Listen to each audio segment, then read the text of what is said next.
Em nome do Pai, do Filho e do Espírito Santo. Amém. Revolução Inglesa, parte 2. Agora falaremos da segunda parte da Revolução Inglesa.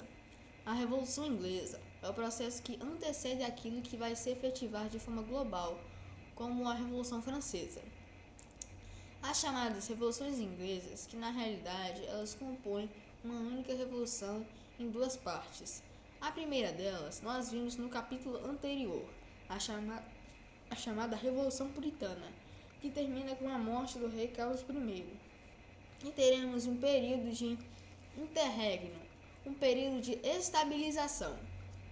Porque, veja bem, o que está em jogo aqui é o domínio da economia mundial, o domínio das finanças e da política mundial, pois quem controla o dinheiro de um país, evidentemente vai controlar a política.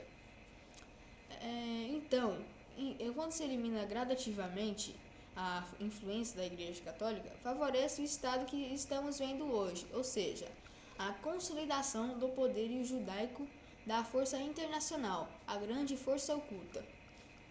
Então, é através da chamada Revolução Gloriosa que vai dar aos judeus o poder financeiro do mundo. E eles iam transferindo esse poder à medida que ele ia aumentando. Então, eles vão transferindo das cidades-estados da região da Lombardia, do norte da Itália, às repúblicas marítimas, sobretudo Gênova e Veneza. E depois, esse poder financeiro vai para os Países Baixos, a Holanda. E quando eles se sentirem completamente seguros, vão passar para a Inglaterra. E por que eles vão se sentir completamente seguros? Por duas razões. Primeiro, que era necessário acabar com o catolicismo na Inglaterra. Isso vai se dar por conta de Henrique VIII, que vai criar a chamada Igreja Anglicana. E segundo, justamente porque a Inglaterra ser uma ilha, historicamente nós vamos vendo que é a defesa natural da Inglaterra. Esse fato dela ser uma ilha, isso percebemos até mesmo durante a Segunda Guerra Mundial, quando, por exemplo, Hitler vai pensar numa operação de invasão da Inglaterra, chamada Operação Leão Marinho, que não vai se efetivar, justamente porque a marinha inglesa vai ser muito poderosa, simplesmente pelo fato da Inglaterra ser uma ilha. E a Inglaterra vai investir também bastante na armada. E por isso nunca vai ser feita uma invasão efetiva na Inglaterra, nem na época de Hitler. E também ainda na época de Napoleão, isso não foi possível. Napoleão era um bom general de exército, mas os seus almirantes da marinha sempre perdiam pelos almirantes ingleses. O maior deles é o almirante Nelson. Então, o fato da Inglaterra ser uma ilha, essa defesa natural da Inglaterra será muito útil para a judiaria internacional. Por isso, eles veem a Inglaterra como o país ideal para transferir todo o seu centro de operação financeira. Isso vai se efetivar, evidentemente, com a morte do rei Carlos I. E depois teremos o período da República de Oliver Cromwell. Por isso, o primeiro ato dele como chefe de Estado foi assinar o documento, que é o chamado Ato de Navegação, que tem vários pontos tratando de interesses mercantilistas. Temos um capítulo que estudamos o mercantilismo, que favoreceu as companhias marítimas. Revemos que são os atos de navegação, que vai dar uma primazia para a classe burguesa. Quando falamos em burguesia, podemos estar certos que estamos falando sempre dos judeus, pois eles controlavam o comércio, desde a época das cidades marítimas italianas, justamente por conta da questão com os árabes. Com o poder muçulmano da época, são eles que vão manter essas relações, passando por cima dos reis, que vão acabar se submetendo a eles porque precisavam de dinheiro. E isso ainda no século XIII e século XIV. E depois veremos esse processo se intensificando conforme o comércio mundial e internacional, que vai se espalhando até finalmente ter um centro financeiro nos Países Baixos. É ali que os judeus vão começar a monopolizar a construção de embarcações e vão roubar os segredos da produção de embarcação dos portugueses e vão estabelecer um centro de construção de embarcação no coração da Europa. Daí vai surgir a Companhia das Índias Ocidentais e mais tarde na Inglaterra vai surgir a Companhia das Índias Ocidentais, que vai se ocupar das Américas. Então, com a construção de navios e monopólio do açúcar da indústria açucareira, da distribuição do açúcar, que era muito valorizado na Europa, vemos aqui dois princípios importantes para o mercado escravista, que vai se formando no final do século XIV, XV e depois século XVI. Por isso que vemos que há um interesse muito ativo desses senhores que controlam a indústria de açucareira, pois apesar do açúcar ser produzido com mão de obra escrava na América, assim como o tabaco, o algodão para a indústria têxtil, tudo isso será desdobrando em momentos históricos. Em outros momentos históricos. Então, eles tinham o controle da distribuição do açúcar. Evidentemente que o maior interessado na produção de açúcar eram esses senhores, e por isso é que os grandes mercadores de escravos foram eles, e não os portugueses, pois o tráfico de escravos era mais rentável para o traficante do que para o produtor de açaí, de açúcar numa colônia. Exemplo, no Brasil ou no sul da América do Norte. Então, esse ato de navegação do Oliver Cromwell vai fortalecer bastante esses senhores. Desta forma, começamos a entender o porquê dessa segunda fase da Revolução Inglesa, que se chama Revolução Gloriosa. É interessante esses nomes que os historiadores dão a esses acontecimentos. Lógico que eles são comprometidos com a causa judaica. É por isso que Oliver Cromwell foi usado como um fantoche. Nós já vamos ver o porquê. Ele foi usado até um determinado ponto. Continuando, o primeiro ato de Oliver Cromwell foi o ato de navegação. Depois, em função disso, ele vai ser nomeado e receber um título muito interessante, que é o título de protetor na Inglaterra, transformando a Inglaterra em um protetorado. Então, esse período na Inglaterra é chamado de Protetorado ou República de Cromwell ou Ditadura de Cromwell. Temos que lembrar que ditadura não é o mesmo que tirania. Ditadura é o governo de um homem só. Isso é uma coisa muito importante, pois quando se trata em ditadura militar no Brasil, achamos engraçado, pois nesse período de governo militar tinha eleições para a presidência, que eram eleições feitas pelo Congresso. Sempre tinham que eleger um militar, um general no general. No entanto, não tivemos somente um general governando o Brasil no período militar. No Chile, por exemplo, foi um só general, o general Pinochet. Isto sim é uma ditadura. Já na era de Vargas, depois do Estado Novo, em função de uma ameaça comunista, implantou-se uma ditadura, a ditadura Vargas, a ditadura do Estado Novo. Então, esse período da República de Cromwell também pode ser chamada de ditadura de Cromwell, que englobava não só a Inglaterra, mas também englobava a Irlanda e a Escócia.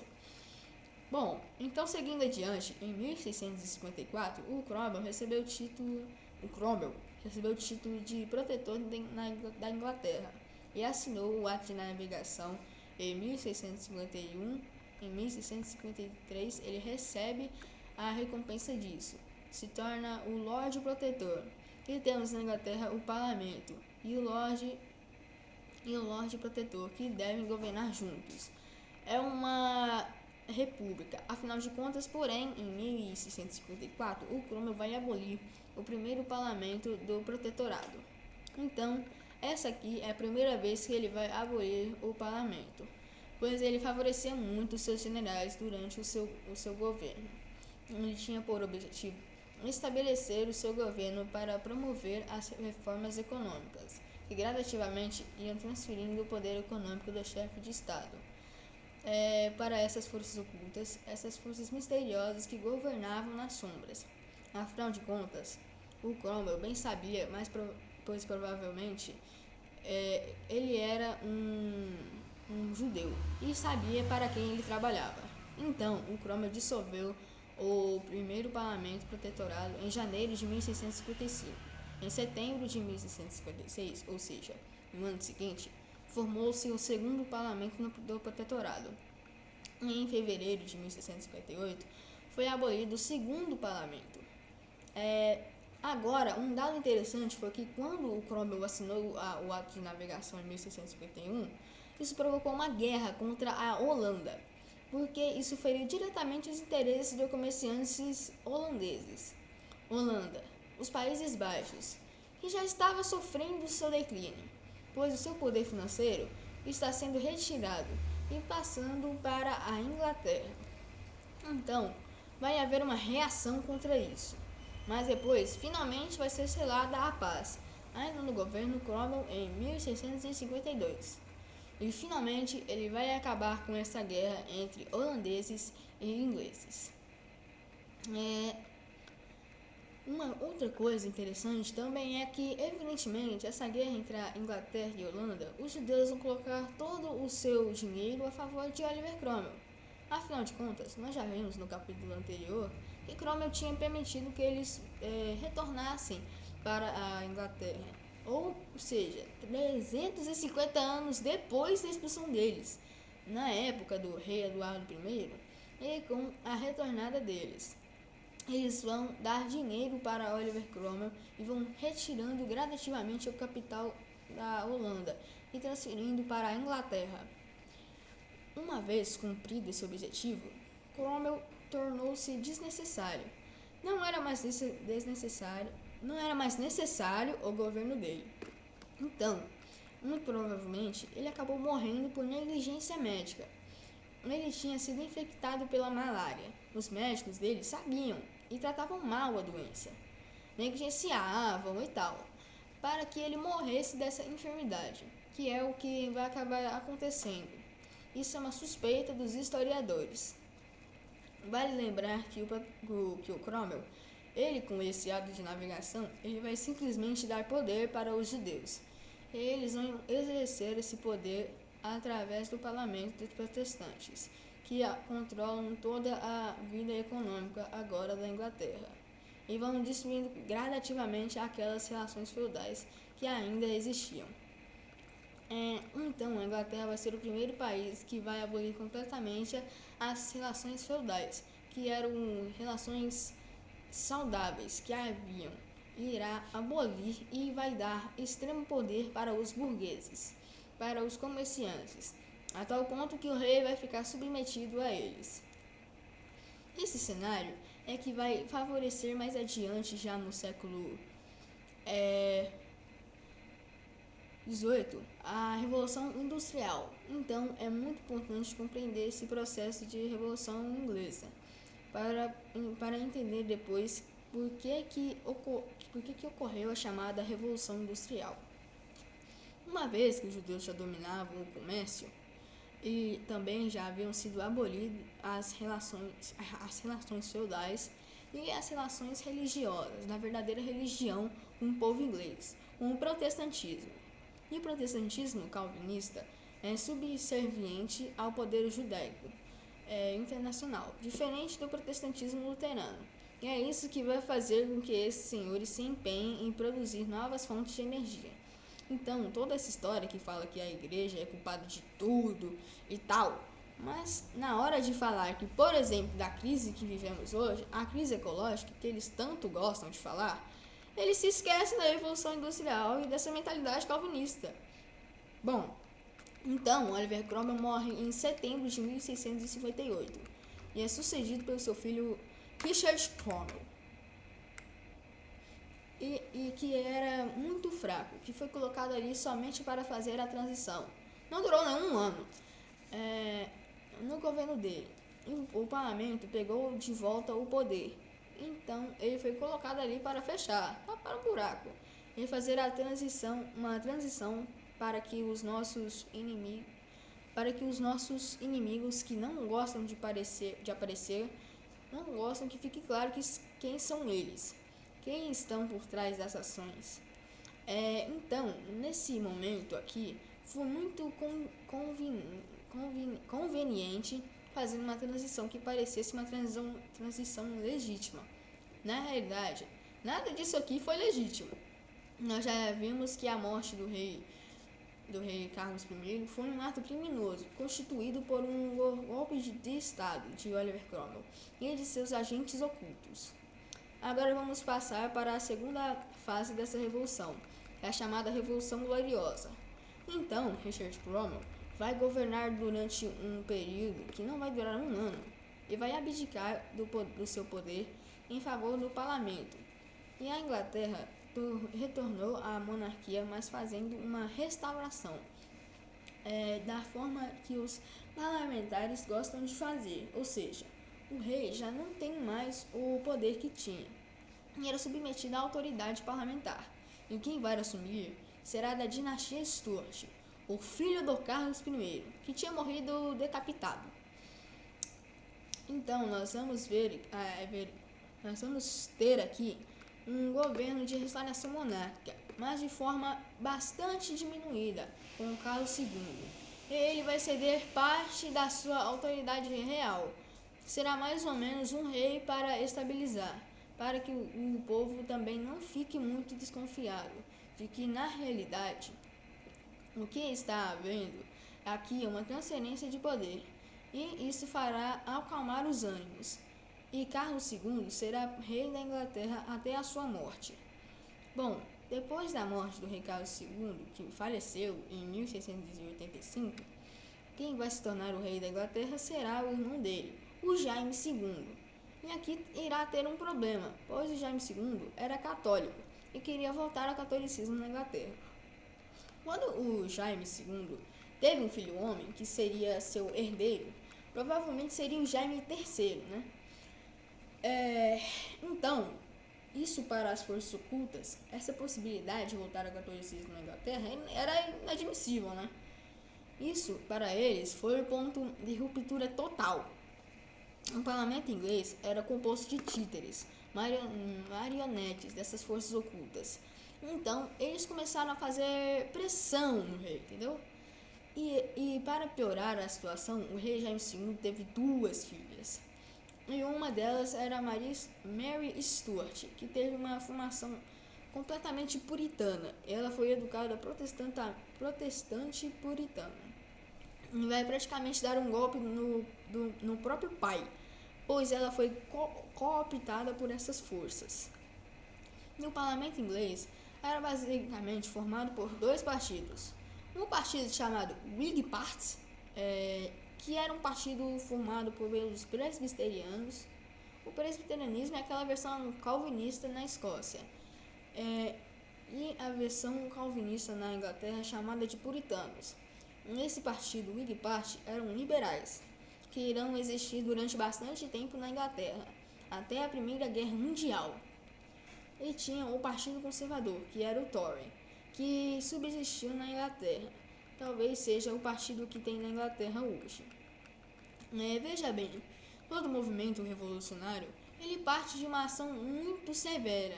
Podemos fazer uma analogia com uma corrida de longa distância, onde os concorrentes partindo do início da corrida estão juntos. O Partido Conservador inicia a corrida com aqueles que são mais espertos. Eles sabem que não adianta se desgastar muito no início da corrida. No entanto, também não é bom que se tenha uma distância muito grande. O Partido dos Liberais são os mais afoitos, que disparam com mais velocidade. Observamos que para o Partido Conservador, e eles pensam de forma correta, que no início de uma corrida não deve se cansar tanto, pois a corrida é longa. Mas também não se deve manter muita distância entre os afobados, que é o Partido dos Liberais, né? Mas logo esses afobados liberais, que são revolucionários, vão se cansando. E aquele Partido Conservador que tinha ficado para trás no início da corrida vai passando na frente dos afobados liberais. E depois desses revolucionários, afobados liberais, e ficam muito ultrapassados. Ou parece que com o tempo eles se tornaram conservadores e os do Partido Conservador, que eram ultrapassados, ficam parecendo que são os exaltados, afobados, liberais. Isso é uma inversão de papéis no início da corrida. Sai na frente os afobados, liberais, exaltados, e o Partido Conservador fica para trás. Depois, os afobados, liberais, exaltados, que estavam na frente, vão ficar cansados e ficam para trás, parecendo que são conservadores. É uma ilusão, né? Isso também observamos na história do Brasil, durante o período imperial, na época de Dom Pedro II. Era exatamente esse o cenário. Tinha os liberais e os conservadores, ou seja, Partido Liberal e Conservador. Vejamos bem, nessa época ainda não havia socialismo e nem havia essa visão de esquerda política. Aqui estamos falando somente de liberais e conservadores. Então, o partido Whig Party, era o partido liberal e o Tory era o partido conservador. Na realidade, um alimenta o outro, pois é uma ilusão que é criada por eles. É uma ilusão de ótica. Bom, o fato é que esses dois partidos, liberal e conservador, vão se unir em prol de uma causa comum, que é justamente submeter o rei ao parlamento. O que vai acontecer é que, adiante dessa pressão, o rei Jaime II vai fugir para a França. E a filha do rei, que era protestante puritana, é completamente submetida aos interesses judaicos. Era casada com um príncipe holandês chamado Guilherme de Orange. Então, ele é convidado para ser rei da Inglaterra, que era legítimo. Afinal de contas, ele era esposo da filha do rei, né? Que havia fugido, a Mary II, que é também chamada Mary Stuart.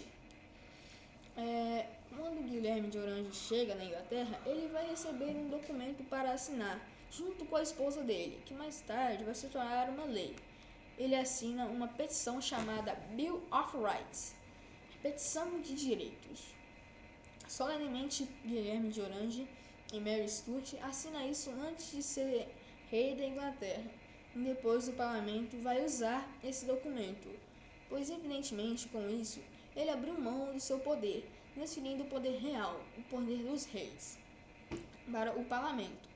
Então, isso aqui é a chamada Revolução Gloriosa. A partir daí se tem na Inglaterra um rei de enfeite, né, da revista Caras, que somente existe para ser uma celebridade, como qualquer astro de Hollywood ou cantor de rock. É assim que são os reis da Inglaterra hoje, e os reis desses países que ainda mantêm alguma monarquia, que são protestantes. Esse tipo de monarquia é de enfeite, pois quem governa de fato são as forças ocultas, que manipulam os parlamentares ao seu bel prazer. Não é por acaso que em 1692, conjuntamente com o rei Guilherme, vai ser criado na Inglaterra finalmente o Banco Central, que já havia lá nos Países Baixos. E quem vai criar será um sujeito muito interessante chamado William Paterson. Evidentemente que ele era um testa de ferro. Chamamos de testa de ferro aquelas pessoas que aparecem, para que os que realmente comandam de fato não apareçam. Então é colocado uma pessoa para falar por eles, os comandantes. Então é William Paterson que vai criar o Banco Central Inglês, com o pretexto de financiar o rei Guilherme em suas guerras, quando na realidade o que vai fazer é aprisionar a economia inglesa. Vamos explicar o que é um Banco Central. O Banco Central é uma instituição privada que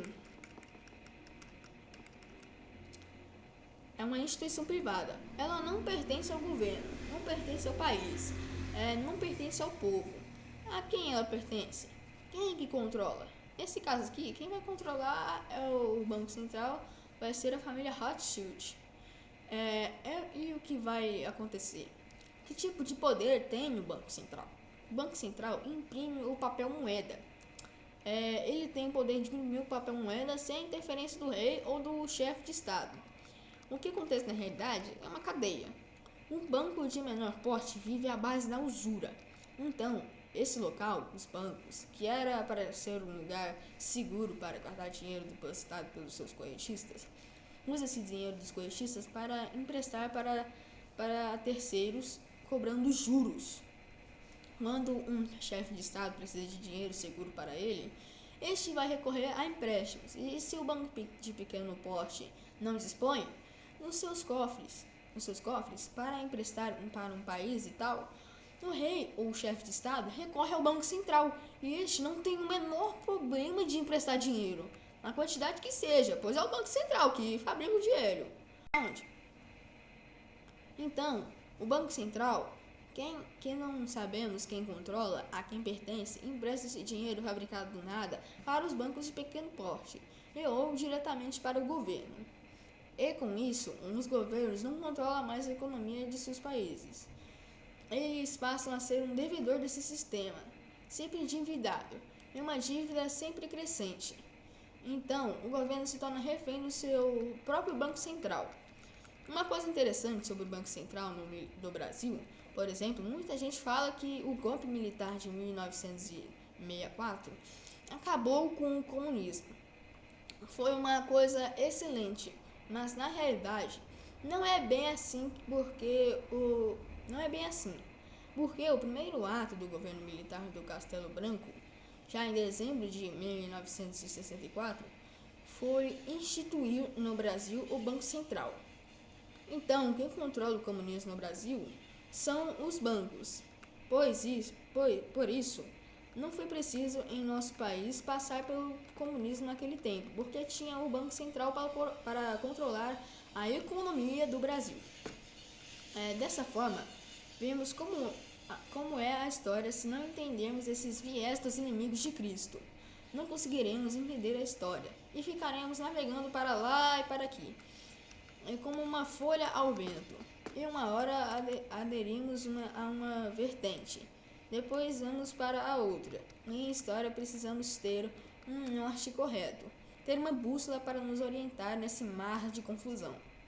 Então, a história tem seus protagonistas e também os seus vilões, que são esses que perseguem Cristo, e a igreja é a perseguida. Deixe seu like e se inscreva-se.